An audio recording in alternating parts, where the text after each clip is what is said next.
ถึงจะบ่ถึกนู่นทุกคนถึงจะบ่มันเดี๋ยวก็จะพาทุกคนมาเบิ่งรับชมบรรยากาศในป่าพร้อมๆกันเนาะนี่บรรยากาศที่มีน้ำห้วยไหลปกติเนาะสวยงามถึกนู่นน้อยเนาะทุกคนโอ้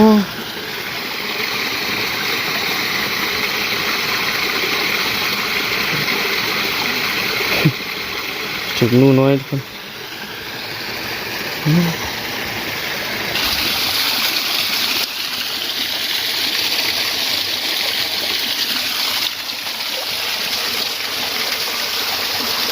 มันตกตัด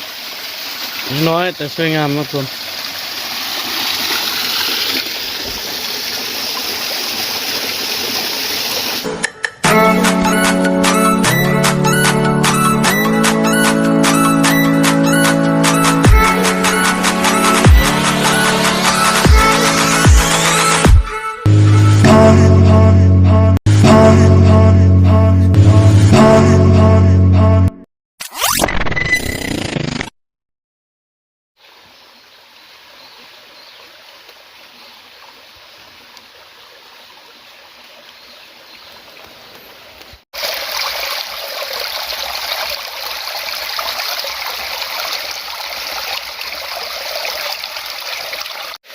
สวัสดีทุกคน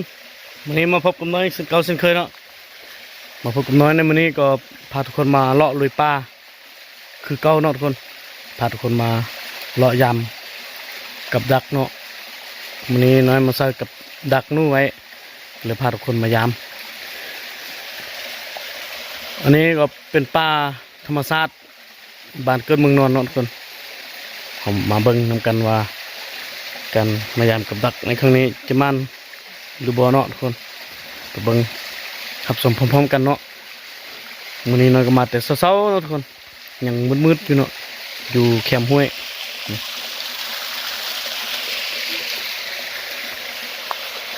ไปติดตามพร้อมๆกันว่ากันยามกับดักในวันนี้จะมันหรือบ่เนาะทุกคนเนาะ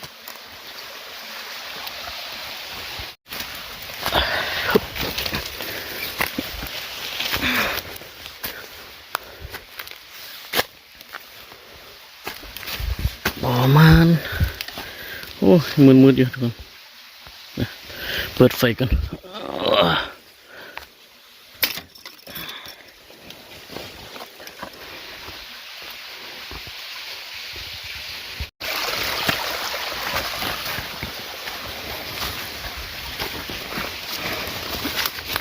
โอ้ยหลังนี้ก็บันทึกทุกคน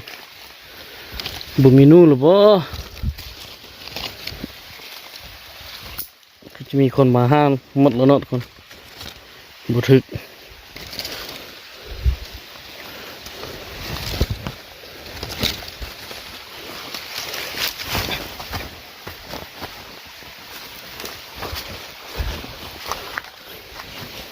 หลังนี้ก็บันทึก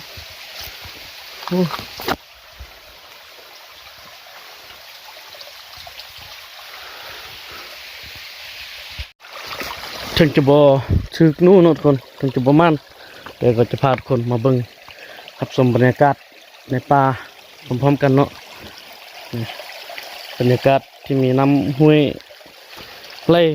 ปกติเนาะสวยงาม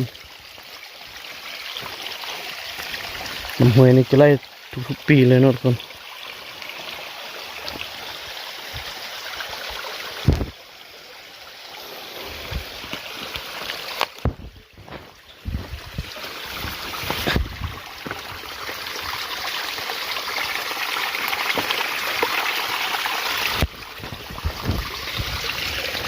ยังจะบันทึก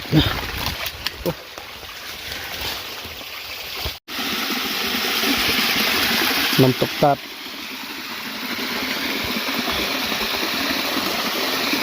ดน้อยๆงามๆเนาะทุกคน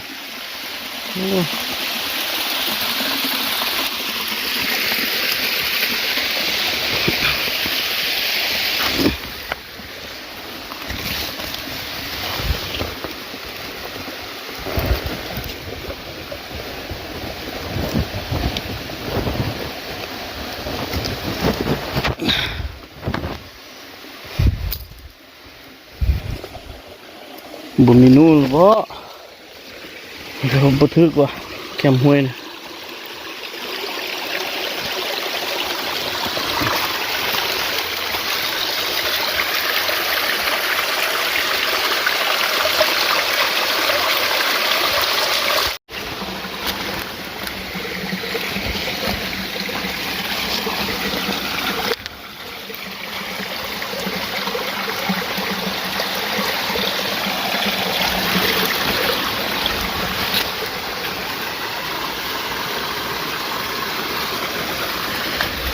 โอ้โหคนนู่นน้อยแท้อาจจะถึกนู่นน้อยเนาะคนโอ้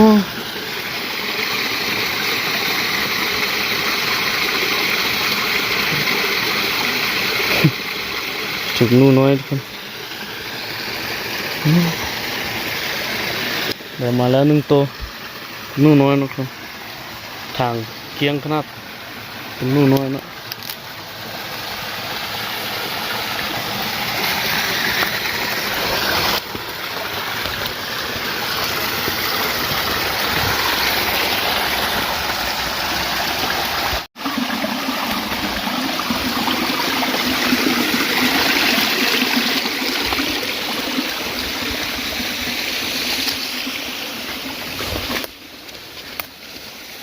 โอ้ยบ่มีนู่ทุกคนบ่ถึกนู่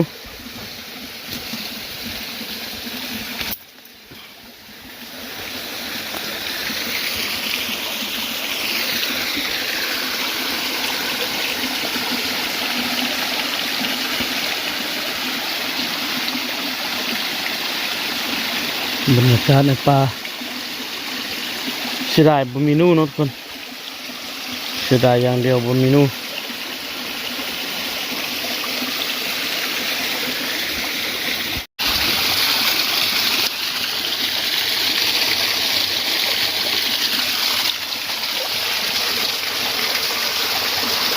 มันตุกตัดน้อยแต่สวยงามนะทุกคน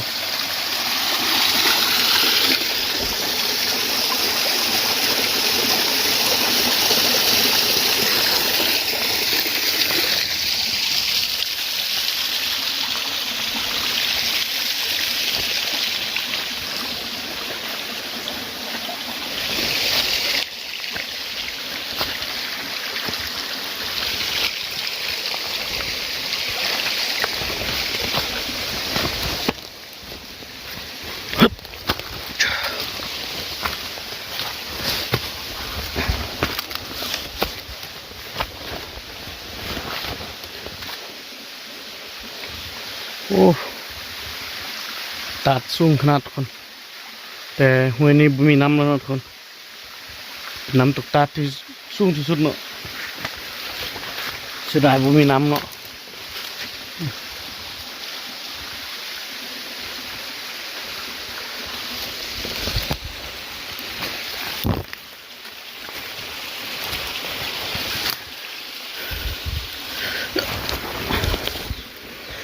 เพิ่นก็บ่มีนู่เดี๋ยวพาทุกคนมาลงบรรยากาศเนาะในป่าบรรยากาศที่สวยงาม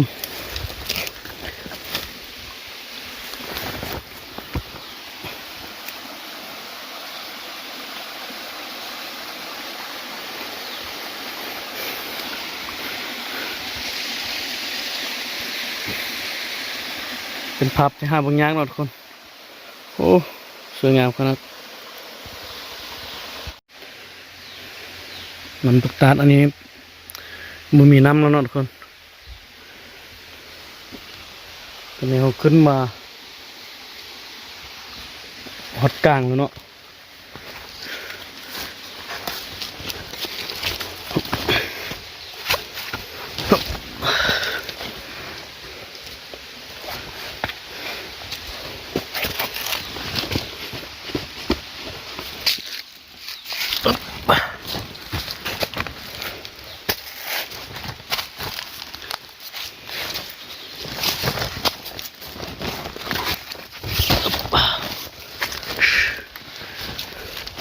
โอ้สูงขนาด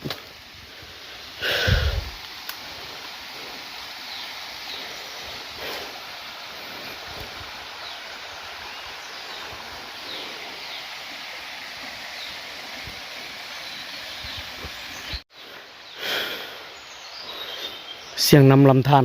ไล่บุคาดไส้เนาะทุกคนเสียงนกห้องเป็นบรรยากาศที่ม่วนหายากเนาะทุกคน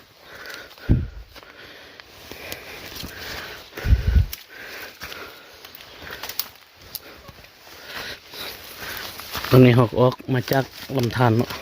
ออกมาจากลำห้วย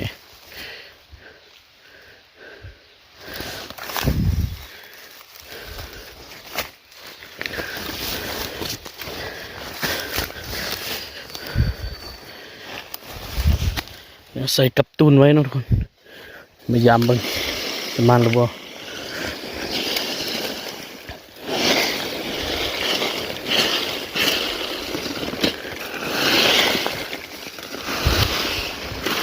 โอ้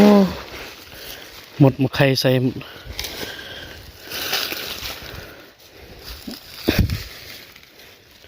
โอ้มันเอาคุยออกมาตันหูหมดเนาะ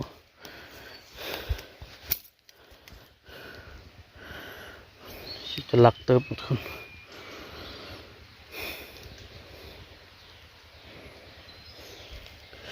กับตัวหนูบ่ทึกวันนี้นะโอ้ย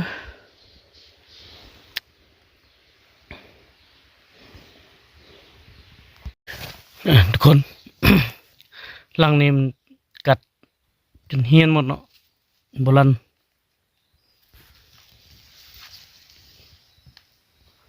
กัดจนเฮียนหมดเนาะ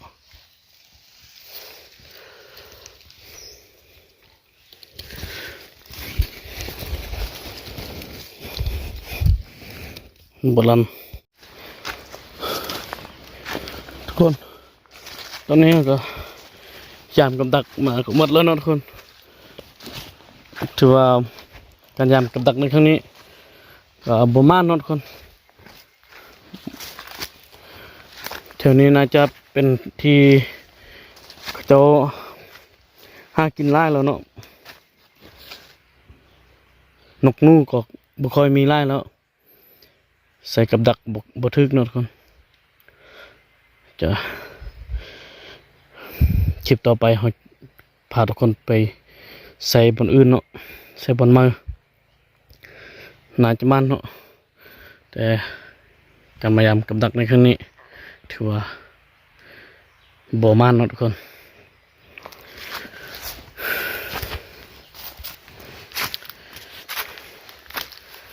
อันนี้ก็เป็นบรรยากาศยามเช้าๆเนาะทุกคนฝั่งนั้น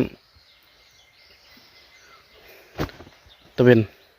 ส่องขึ้นมาแล้วเนาะทุกคน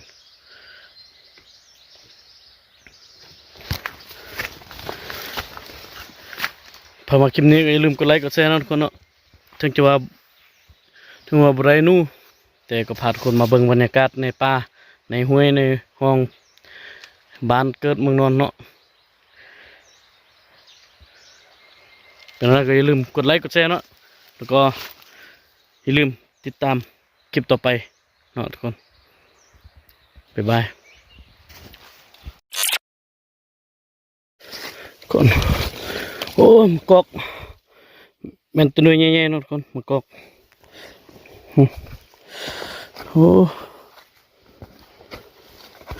มากอกดิบๆงามๆ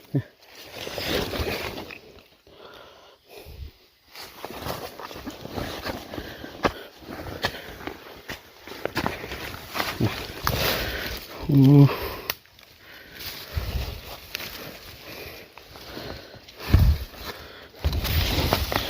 อย่างแข็งๆงามๆเนาะทุกคนโอ้ยใส่ตุ่มซอมหุงสุดยอดเนาะตำมหุงแซ่บนั่นแหละ